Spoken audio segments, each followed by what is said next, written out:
तो अस्सलाम वालेकुम दोस्तों, कैसे हैं आप सब। मैं हूं उमर और आप देख रहे हैं यूवी रिएक्शन। तो दोस्तों, जैसा कि हम जानते हैं कि जो कार्ड है जिसे हम कारी कहते हैं, उर्दू में गाड़ी कहते हैं और इंग्लिश में कार कहते हैं, तो हर घर की ज़रूरत है आज के दौर में।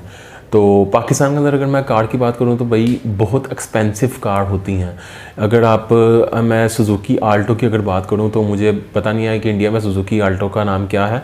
पाकिस्तान में उसको सुजुकी आल्टो के नाम से जाना जाता है और सुजुकी आल्टो इस टाइम 26 लाख की है, 26 लाख की है, ये समझ लें कि 2.6 मिलियन की है। तो आप खुद देख लें कि इतनी महंगी कार है सिर्फ सुजुकी आल्टो, जिसको हम अपनी पंजाबी ज़बान में शापड़ कहते हैं, वो इतना महंगा है। तो सुनने में ये आ रहा है कि इंडिया में जो सी कार्स हैं उनकी कंपैरेटिवली पाकिस्तान से काफ़ी सस्ती हैं, इकोनॉमिकल हैं। तो लेट्स सी, ये एक कंपैरिजन वीडियो है जिसमें बताया जा रहा है India versus Pakistan car price comparison. अच्छा जी, इस वीडियो को लिया जा रहा है दी माइस्टिका लैंड से। तो चलें, let's come to the video और उसके बाद करेंगे बातें। तो यार, जब तक ये रिएक्शन ख़त्म नहीं होता तब तक मेरे साथ रहिएगा, मुझे दरमियान में छोड़ कर चले ना जाइएगा, क्योंकि मैं रास्ता भूल जाता हूँ वापस आने का। तो चलें, let's come to the video और let's start. Toyota Yaris, music अच्छा लग रहा है यार। इस बात से तो हम सभी वाकिफ हैं कि इंडिया और पाकिस्तान को आज तक काफी चीजों को लेकर एक दूसरे से कंपेयर किया गया है। आज हम उस चीज के प्राइस यानी कीमत के बीच के फर्क को देखने जा रहे हैं जो हर इंसान के लिए रोटी, कपड़ा और मकान के साथ एक जरूरत बन चुकी है। ज्यादा सोचिए मत, वो और कुछ नहीं बल्कि कार है, या जिसे आप गाड़ी भी कहते हैं। चाहे वो कार हो या और कोई व्हीकल, इंसान की जिंदगी इसके बिना अधूरी है। अगर एक बार हम थोड़ा गहराई से सोचें तो ये छोटा सा इन्वेंशन हमें एक दूसरे के और नजदीक ले आया है। नहीं तो पहले के जमाने में अगर अपने रिश्तेदारों या किसी और व्यक्ति से दूसरे शहर मिलने जाना होता था तो घंटों रेलवे स्टेशन पर तपती धूप में ट्रेन की टिकट खरीदने के लिए खड़े रहना पड़ता था, या फिर बस के धक्के खाते हुए जैसे तैसे पहुंच ही जाते थे। पर आज कार ने उस फासले को तय करना और भी आसान कर दिया है। अब वापस मुद्दे पर आए तो आप यही सोच रहे होंगे कि जो कार हमारे देश में मिलती है वही पाकिस्तान में भी तो मिलती होगी। आपके इस सवाल का जवाब है हाँ, पाकिस्तान में भी वही गाड़ियां बिकती हैं जो हमारे देश में भी हैं। पर आप दोनों के बीच में कीमत का फर्क सुनेंगे तो दंग रह जाएंगे। और अगर आप ऐसा सोच रहे हैं कि ये फर्क मामूली है तो हम आपकी गलतफहमी अभी दूर कर देते हैं। सबसे पहले हम बात करते हैं उस कार की जो हम रोज जिंदगी में कहीं ना कहीं देख ही लेते हैं। जी हाँ, वो कोई और नहीं बल्कि वैगन आर है। वैगन आर बहुत एक्सपेंसिव है ये। जब ये स्टार्ट हुई थी 11-12 लाख से स्टार्ट हुई थी, आपका पता जाने वाली गाड़ियों में से एक गाड़ी। अब भारत की बात करें तो मारुति सुजुकी वैगन आर का प्राइस 4,65,000 है। हमारे पड़ोसी मुल्क की बात करें तो वहां वैगन आर का स्टार्टिंग प्राइस पाकिस्तानी करेंसी में 24 लाख है। 24 लाख से 21 लाख का फर्क। भारत में तो 5 लाख के अंदर लेटेस्ट फीचर्स के साथ वैगन आर किसी भी शोरूम से मिल सकती है, पर पाकिस्तान में आपको यही गाड़ी का पुराना मॉडल मिलेगा और इसकी चाबी आपको 24 लाख खर्च करने के बाद हाथों में आएगी। अब खुद ही सोच लीजिए, जब वैगन आर जैसी गाड़ी 24 लाख में मिल रही है तो बाकियों का तो क्या ही हाल होगा। दूसरे नंबर पर हम जिस गाड़ी की प्राइस पर नजर डालने जा रहे हैं वो है मारुति ओमनी, जिसके बारे में तो हम सभी जानते हैं। इसी वैन में हम सबको बैठाकर स्कूल से हमारे घर छोड़ा जाता था। इंडिया में इस वैन की कीमत 2 लाख रुपए से शुरू होती है। पाकिस्तान में भी इसी तरह की एक वैन मिलती है जिसका नाम है सुजुकी बोलान, और इस वैन की कीमत 12 लाख पाकिस्तानी रुपए है। तीसरे नंबर पर हम जिस गाड़ी की बात करने जा रहे हैं उसका नाम गाड़ी के प्राइस की तरह जिस गाड़ी को मारुति सुजुकी सेलेरियो के नाम से जाना जाता है वही कार पाकिस्तान में कल्टस के नाम से जानी जाती है। हाँ, अब आप चाहे इसे सेलेरियो कहें या कल्टस, भारत में इसकी कीमत 5 लाख रुपए से शुरू होती है, जबकि पाकिस्तान में यही गाड़ी 16.5 लाख से बिकनी शुरू होती है। अब इस लिस्ट में आगे बढ़ते हैं। 16 से ऊपर से ली गई है के बारे में हम बात करने जा रहे हैं वो है टोयोटा यारिस।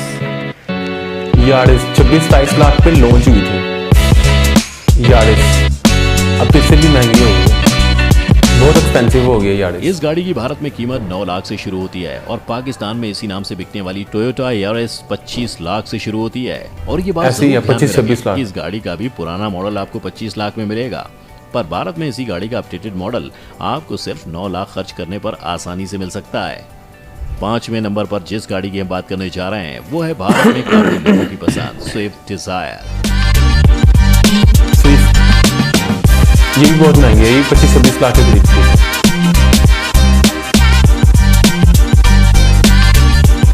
इंडिया में ये कार 6,23,000 से शुरू होती है। अब अपने पड़ोसी मुल्क की बात करें तो इस गाड़ी को अगर कोई खरीदना चाहता है तो उसे 32 लाख पाकिस्तानी रुपए देने होंगे, वो भी 32 मैनुअल लाख। मॉडल के लिए। अगर आपको मैनुअल मॉडल देखकर मजा नहीं आया और ऑटोमेटिक मॉडल खरीदने का मन हुआ तो आपको अपनी जेब थोड़ी और ढीली करनी पड़ेगी। स्विफ्ट डिजायर का ऑटोमेटिक बहुत मॉडल महंगी है। 37 से 38 लाख के बीच मिल सकता है। अब ये तो वो बहुत गाड़ियां हैं expensive जो है। हमारे देश के हर दूसरे घर में पाई जाती हैं। इसलिए अब ऐसी कार को देखते हैं जिससे खरीदने के लिए आपको मिडिल क्लास के स्टेटस से थोड़ा आगे बढ़ना होगा। एक बात पर गौर करना जरूर बनता है कि दोनों देशों में कार के नाम कुछ इस तरह बदले हों जैसे एक दूसरे से कह रहे हो कि भाई मेरा होमवर्क कॉपी मत करियो, उससे थोड़ा अलग करके लिखना। सबसे पहली कार जिससे मिडिल क्लास वर्ग के लोगों को खरीदने में थोड़ी मुश्किलों का सामना करना पड़ेगा वो है एक जमाने पे स्टेटस सिंबल समझी जाने वाली कार होंडा सिटी। पाकिस्तान में बहुत चली थी सिटी, पुराना मॉडल, नए वाले का पता नहीं। Let's see. Honda city middle और लोअर क्लास के लिए किसी ड्रीम कार से कम नहीं है। आइए इसकी कीमत के फर्क को देखते हैं। होंडा सिटी भारत में 11,63,000 से शुरू होती है। यार यहाँ पे 16 लाख से स्टार्ट हुई थी। बिकती तो एक ही नाम से है पर दोनों के बीच 13 लाख का फर्क है।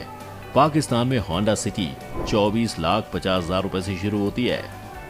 ये अब तो होगी इससे भी पहले महंगी के हो गई ज़माने है। की बात। अब आज के जमाने के स्टेटस सिंबल समझी जाने वाली कार टोयोटा फॉर्च्यूनर की कीमत का फर्क देखते हैं।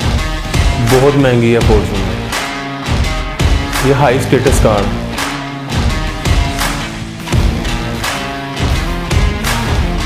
यार थोड़ा सा शोर आ रहा है, बच्चे शोर कर रहे हैं तो इसको इग्नोर कीजिएगा। काफी आसानी से दिख जाती है। एक 7 सीटर एसयूवी जो 9 अलग अलग वेरिएंट्स में आती है और वो भी ऐसे फीचर्स के साथ जो इस गाड़ी को मॉडर्न कार का दर्जा दिलाने में मदद करते हैं। अब इसके प्राइस की बात करें तो इंडिया में इसकी प्राइस रेंज 32 से 49 लाख के बीच रहती है। वहीं पर पाकिस्तान में यही गाड़ी 1 करोड़ से ज्यादा की बिकती है। जी हाँ, पूरे बहुत महंगी है, 1 बहुत करोड़। एक्सपेंसिव है। भारत में 1 करोड़ खर्च करने के बाद आप आसानी से लैम्बोर्गिनी यूरोस या फिर लैंड रोवर डिफेंडर बिना एक पल सोचे खरीद सकते हैं। जो लोग उत्सुक हैं ये जानने के लिए कि जो गाड़ी भारत में 1 करोड़ में मिल रही है वो पाकिस्तान में कितने की बिक रही होगी। एक उदाहरण के तौर पर हम लैंड रोवर की कीमत को ही देख लेते हैं। पाकिस्तान में एक लैंड रोवर को खरीदने की कीमत 17 मिलियन पाकिस्तानी रुपीज है। अब इतने बड़े दाम देख लिए हैं तो फॉर्च्यूनर से थोड़ा नीचे चल लेते हैं।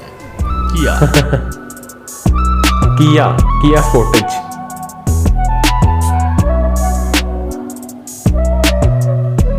एक ऐसा ब्रांड जिसने हाल ही में इंडियन मार्केट में अपनी जगह बनानी शुरू कर दी है।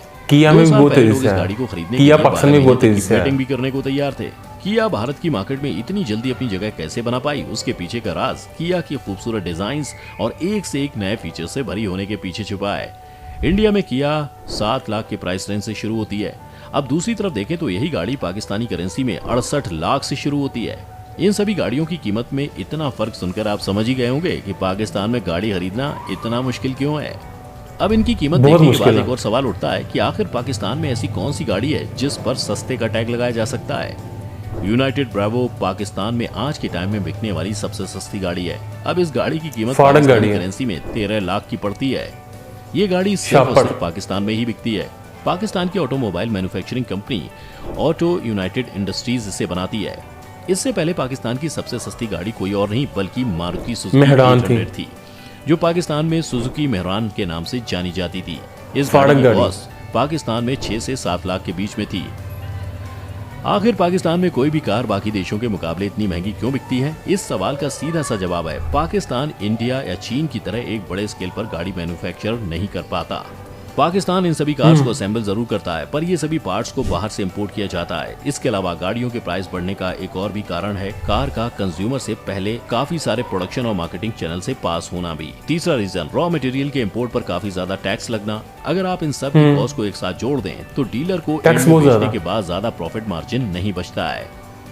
आपके हिसाब से ऐसी कौन सी गाड़ी है जिसके प्राइस ने आपको सबसे ज्यादा हैरान किया हो? कमेंट सेक्शन में जरूर बताएं। अगर आपको ये वीडियो पसंद आई हो तो इसे लाइक और फॉर्च्यूनर शेयर ने। जरूर करें और चैनल को सब्सक्राइब करके बेल आइकन दबाना ना भूलें। मुझे तो भाई सबसे ज़्यादा जो सा है ना वो परेशान किया फॉर्च्यूनर ने कि वो पाकिस्तान में 1 करोड़ रुपए की और इंडिया में वो 32-33 लाख की थी शायद, आई थिंक, मैं गलत नहीं हूँ तो बाकी ये है कि that's for it for today's reaction. मुझे समझ लें कि बोलने के लिए कोई लफ्ज़ ही नहीं बचा कि यार क्या इतनी प्राइजेस। तो अगर मैं आपको बताऊं तो पाकिस्तान में टैक्सेस बहुत ज़्यादा हैं, टैक्सेस बहुत ज़्यादा है। गवर्नमेंट जो सी है वो टैक्स बहुत ज़्यादा लगाती है। इवन के अभी तो एक कार की बात हो रही है, अगर मैं मोबाइल की बात करूं तो मोबाइल अलग से चीज़ें हैं, मोबाइल अलग से है। अगर आप आईफोन परचेज़ करते हैं तो मिसाल के तौर पर अगर आप 1 लाख रुपए का, मिसाल दे रहा हूँ, अगर आप 1 लाख रुपए का आईफोन परचेज़ करते हैं तो उसका जो सा है वो आपको 35% टैक्स पे करना पड़ेगा। तो आपको वो आईफोन 1.35 लाख में पड़ेगा। तो आप खुद देख लें कि पाकिस्तान के अंदर क्या हालात हैं इन चीज़ों के, क्योंकि टैक्स बहुत ज़्यादा है, फॉरेन रिजर्व बहुत कम है पाकिस्तान के अंदर। इससे जो सी चीज़ें हैं उनके ऊपर टैक्स, जो लग्जरी आइटम्स हैं ना उनके ऊपर टैक्स लगा के जानबूझ के इतना महंगा किया जा रहा है ताकि लोग बाहर से ना मंगवाएं। अगर लोग बाहर से इंपोर्ट नहीं करेंगे तो उससे उसका फ़ायदा पाकिस्तान को ये होगा कि डॉलर जो है वो पाकिस्तान से बाहर नहीं जाएगा। पर ये आर्टिफिशियली रोका जाता है, मतलब कि टेम्परेरी है। आपको इसके जो से हैं वो परमानेंट जो से हैं वो सदबाब करने पड़ेंगे। आपको पाकिस्तान के अंदर इंडस्ट्रीज़ लगानी पड़ेंगी ताकि जो है वो यहाँ पे मैन्युफैक्चर हो, यहीं पे सब कुछ बने, तो उससे जो है फिर प्राइस थोड़ी सी कम होगी, प्राइस पे काबू किया जा सकेगा।